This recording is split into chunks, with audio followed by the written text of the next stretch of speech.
7월 29일 목요일입니다. 함께 하신 모든 분들을 환영합니다. 기도하시고 이 시간을 시작하겠습니다. 사랑의 아버지 하나님, 언제나 우리의 마음 가운데 함께 하심으로 하늘의 귀한 것들 바라보게 하시고 죄된 세상 가운데에서도 하나님의 은혜를 구하게 하시니 감사합니다. 주님, 이 아침에 우리 스스로의 모습을 거룩한 하늘의 품성에 비추어 보기를 원합니다. 내 자신의 연약함을 발견하게 하시고 내가 속절없는 죄인임을 하나님께서 우리와 함께 하지 않으시면 온전할 수 없는 존재임을 다시 한번 깨닫게 하여 주시옵소서. 우리로 겸손하게 하셔서 주의 능력이 우리를 채울 수 있는 그런 그릇이 되도록 준비시켜 주시옵소서.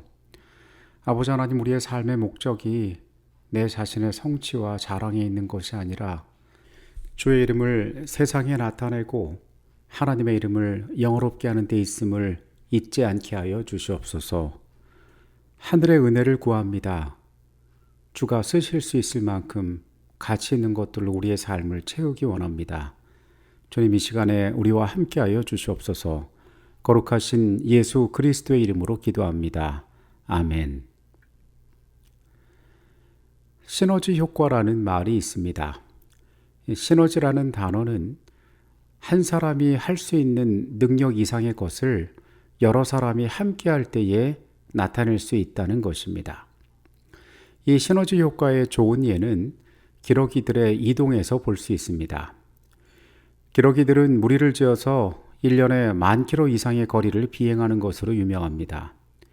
이 먼 거리를 이동하려면 엄청난 체력이 요구되는데 기러기들은 V자 형태를 만들어 날아가는 모습을 우리는 흔히 볼 수가 있습니다.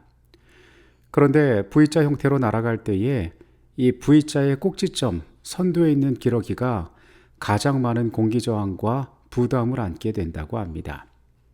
그런데 기러기들은 그 선두를 한 기러기에게만 맡기지 않고 교대로 바꿔가면서 그 비행을 하므로 한 기러기가 하늘을 날아가는 것보다 무리를 지어 날아갈 때에 훨씬 더 쉽게 먼 거리를 날아간다고 합니다.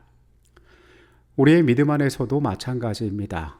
짐을 나눠지고 함께하는 동역자들이 있을 때에 우리의 신앙은 더 풍성하고 하나님 안에서 온전하여질 수 있습니다. 오늘 예수께서 그분께서 우리의 짐과 함께 하실 수 있다라고 말씀하십니다. 오늘의 주제는 내 짐은 가벼움이라입니다. 출애굽기 18장 13절로 22절까지 말씀에는 모세의 장인인 이드로가 모세를 방문했을 때 그에게 한 권고의 말이 나와 있습니다. 이튿날 모세가 백성을 재판하느라고 앉아있고 백성은 아침부터 저녁까지 모세 곁에 서 있는지라 모세의 장인이 모세가 백성에게 행하는 모든 일을 보고 이르되 내가 이 백성에게 행하는 이 일이 어찌 됨이냐 어찌하여 내가 홀로 앉아있고 백성은 아침부터 저녁까지 내 곁에 서 있느냐. 모세가 그의 장인에게 대답하되 백성이 하나님께 물으려고 내게 오미라. 그들이 일이 있으면 내게로 오나니 내가 그 양쪽을 재판하여 하나님의 율례와 법도를 알게 하나이다. 모세의 장인이 그에게 이르되 내가 하는 것이 옳지 못하도다. 너와 또 너와 함께한 이 백성이 필경 기력이 쇠하리니 일이 내게 너무 중함이라. 내가 혼자 할 수 없으리라. 이제 내 말을 들으라. 내가 내게 방침을 가르치리니 하나님이 너와 함께 계실지로다. 너는 하나님 앞에서 그 백성을 위하여 그 사건들을 하나님께 가져오며 그들에게 율례와 법도를 가르쳐서 마땅히 갈 길과 할 일을 그들에게 보이고 너는 또 온 백성 가운데서 능력 있는 사람들 곧 하나님을 두려워하며 진실하며 불의한 이익을 미워하는 자를 살펴서 백성 위에 세워 1000부장과 100부장과 50부장과 10부장을 삼아 그들이 때를 따라 백성을 재판하게 하라. 큰 일은 모두 내게 가져갈 것이요 작은 일은 모두 그들이 스스로 재판할 것이니 그리하면 그들이 너와 함께 담당할 것인즉 일이 내게 쉬우리라. 이 이야기에서 모세의 장인인 이드로는 모세에게 짐을 나누어지라고 이야기하고 있습니다. 모세는 무거운 책임 가운데 있었습니다. 오늘날로 따지면은 여러 가지의 직책을 그 홀로 맡고 있었던 것입니다. 백성의 수요가 적지 않았습니다. 그만큼 많은 일들이 그곳에서 벌어졌습니다. 모세의 장인은 모세를 보고 더 큰 일에 집중하고 사소한 문제를 책임지는 자들을 따로 위임하도록 모세에게 진지하게 조언했습니다. 성경의 기록은 모세가 장인인 이드로의 조언에 귀를 기울였고 마침내 그의 삶에 바쁜 삶에 숨통을 트이게 하는 그 변화가 그 가운데 시행되었다라고 기록하고 있습니다. 예수님께서는 우리에게 내 짐은 가볍다라고 말씀하셨습니다. 이 말씀을 하실 때 그분께서는 우리가 이 모든 짐을 져주실 수 있는 분을 의지할 수 있음을 기억하기를 원하셨습니다.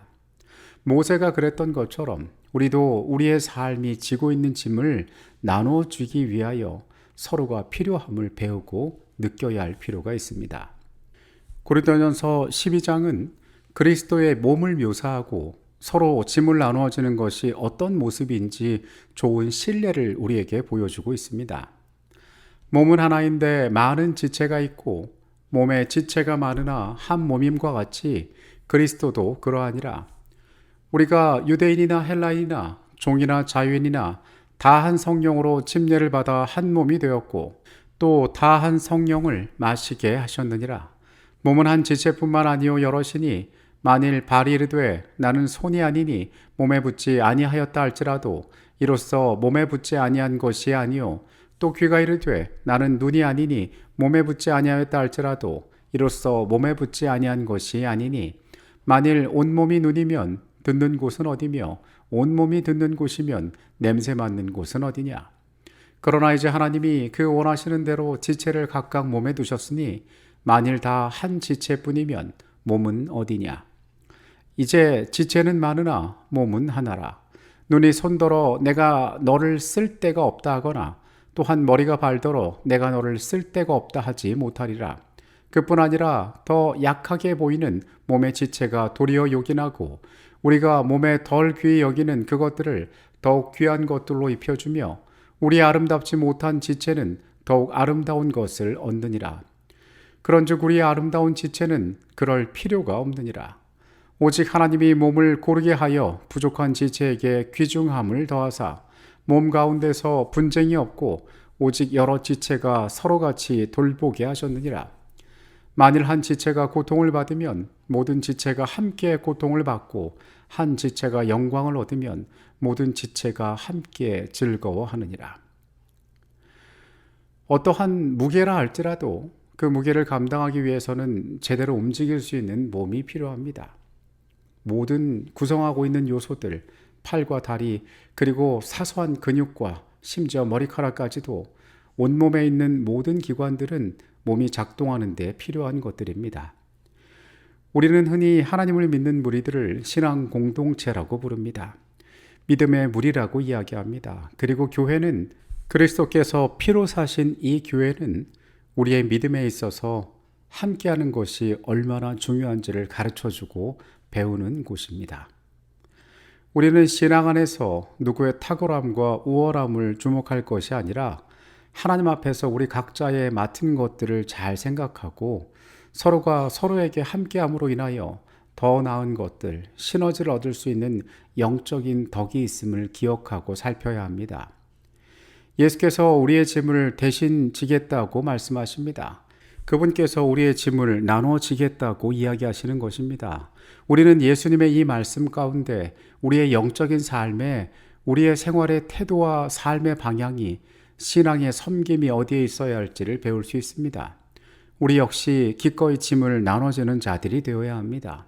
그리고 마음 놓고 우리 믿음의 공동체들을 의지하여 우리의 짐을 나눠줄 줄 아는 자들 또한 되어야 합니다. 갈라디아서 6장의 말씀 역시 이 중요한 가치에 대하여 언급하고 있습니다. 형제들아, 사람이 만일 무슨 범죄한 일이 드러나거든 신령한 너희는 온유한 심령으로 그러한 자를 바로잡고 너 자신을 살펴보아 너도 시험을 받을까 두려워하라. 너희가 짐을 서로 지라. 그리하여 그리스도의 법을 성취하라.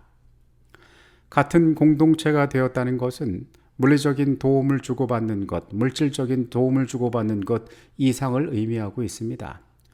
우리의 영적인 여정에 있어서 누군가가 악하고 어려운 길에 빠져들 때에 그의 영혼을 염려함으로 때로는 충고로 때로는 강권으로 그의 삶을 그곳으로부터 건져주는 것도 하나님의 백성들의 의무요 책임이 될 수 있다는 것입니다. 우리가 기억할 것은 하나님의 백성들은 서로가 도와주고 격려하면서 그 신앙의 짐을 나눠지는 존재라는 것입니다. 기러기들이 날아갈 때의 이야기를 오늘 시간을 시작하면서 말씀드린 적이 있습니다. 그 기러기의 선두에 있는 기러기가 가장 강한 바람을 받으며 온 무리를 이끌고 날아갈 때에 뒤에 있는 기러기들이 그 선두에 있는 기러기를 응원한다라고 합니다. 자신의 맡은 자리에서 자신의 있는 곳에서 격려하고 위로할 때에 이 함께하는 힘이 더 큰 능력으로 나타날 수 있다는 것입니다. 서로 짐을 진다는 것은 누군가가 잘못된 길로 가고 있을 때에 그를 바로잡아주고 회복시켜서 그가 하나님의 은혜를 바라보도록 도와주는 것을 의미하고 있습니다. 그리고 고난을 겪고 있을 때에 서로 돕는 것을 의미합니다. 세상을 살아가는 사람들 누구에게나 인생의 짐이 존재합니다. 그 무거운 여정 가운데 그것을 나눠주고 함께 질 수 있는 자들이 있다면 그들의 여정은 훨씬 쉽고 가볍게 될 것입니다. 우리는 예수님의 부르심을 생각합니다. 그분께서 우리에게 내 짐은 가볍다라고 말씀하십니다. 주께서 이 세상 가운데에 그분의 말씀이 우리를 통하여 성취하기를 원하고 계십니다. 그렇다면 우리의 삶이 그분의 부르심 가운데에 그분께 우리의 짐을 맡김은 물론이고 이 세상 가운데에서 예수의 모습으로 사람들의 짐을 나눠주는 삶이 되어야 할 것입니다. 시대소망 330페이지의 내용입니다. 세상의 표준에 도달하기 위하여 애씀으로써 근심의 짐에 눌려 상심하는 자들이 많이 있다. 그들은 세상을 섬기기로 선택하였고 세상의 괴로움을 받아들였으며 그 관습을 채택하였다. 그리하여 그들의 품성은 훼손을 당하고 생애는 곤고하게 된다. 그들은 야망과 세속적인 욕망을 만족시키기 위하여 양심을 상하게 하므로 후회의 짐을 떠안는다. 끊임없는 근심은 생명력을 약화시킨다. 우리 주께서는 그들의 이 속박의 멍에를 벗기를 원하신다. 그분께서는 당신의 멍에를 받아들이도록 그들을 초청하신다. 내 멍에는 쉽고 내 짐은 가벼움이라고 그분은 말씀하신다. 그분께서는 저들에게 먼저 하나님의 나라와 그분의 의를 구하라고 명령하신다. 그러면 이 세상에서 그들에게 필요한 모든 것을 더하겠다고 약속하셨다. 근심은 맹목적이어서 장래를 식별할 수 없다. 그러나 예수께서는 처음부터 마지막을 보신다. 그분께서는 모든 곤란마다 위안을 주기 위하여 당신의 길을 예비하셨다. 우리 하늘아버지께서는 우리를 위하여 우리가 알지 못하는 수천 가지의 길들을 준비하셨다. 하나님의 사업과 명예를 으뜸으로 삼는 원칙을 받아들이는 자들은 곤란이 사라지고 저희 발 앞에 평탄한 길을 발견하게 될 것이다. 여러분, 우리는 예수의 발 앞에서 세상과 다른 초청의 부르심을 받고 있습니다. 주께서 우리를 부르시는 것은 이 땅과는 다른 가치들을 주시기 위함입니다. 그리고 그것들을 받아들이기 위하여는 우리 스스로 내려놓음이 필요합니다. 나의 공로로 아무것도 할 수 없고 하늘의 능력으로만 그것이 가능함을 알아야 합니다. 내가 가지고 있는 이 속출없는 인생의 짐을 향하여 그분께서 그것을 가볍게 하시겠다고 우리를 초청하십니다. 오늘 주님의 부르심 가운데에 우리의 삶이 어떤 은혜를 나눠받은 존재인지를 기억하고 예수의 모습으로 세상 가운데 성도라는 이름으로 나의 삶이 어떠한 삶을 살아야 할지를 발견하게 되시는 하루의 삶이 되시기 바라겠습니다. 기도하시겠습니다. 은혜의 아버지, 우리의 삶을 향하여 나의 짐은 가볍다라고 말씀하여 주시니 감사합니다. 주께서 우리의 삶의 짐을 져주시는 분임을 기억하게 하여 주시옵소서. 한 줌밖에 안 되는 스스로의 자아를 붙잡고 이 세상에서 나의 짐을 감당하기 위하여 애쓰고 살아가지 않게 하여 주시옵소서. 주님, 우리의 눈을 돌려 주께서 사랑하신 사람들을 바라보게 하여 주시옵소서. 내가 가진 것들이 비록 보잘것없지만 그것들을 나누고 함께함으로 그리스도의 아름다운 덕들을 세상에 전하고 나누도록 하여 주시옵소서. 주의 선하심이 다함없는 은혜가 우리 각자의 삶에 이 하루에 같이 하여 주시옵소서. 이 시간에 같이 계셨음에 감사드립니다. 예수 그리스도의 이름으로 기도합니다. 아멘.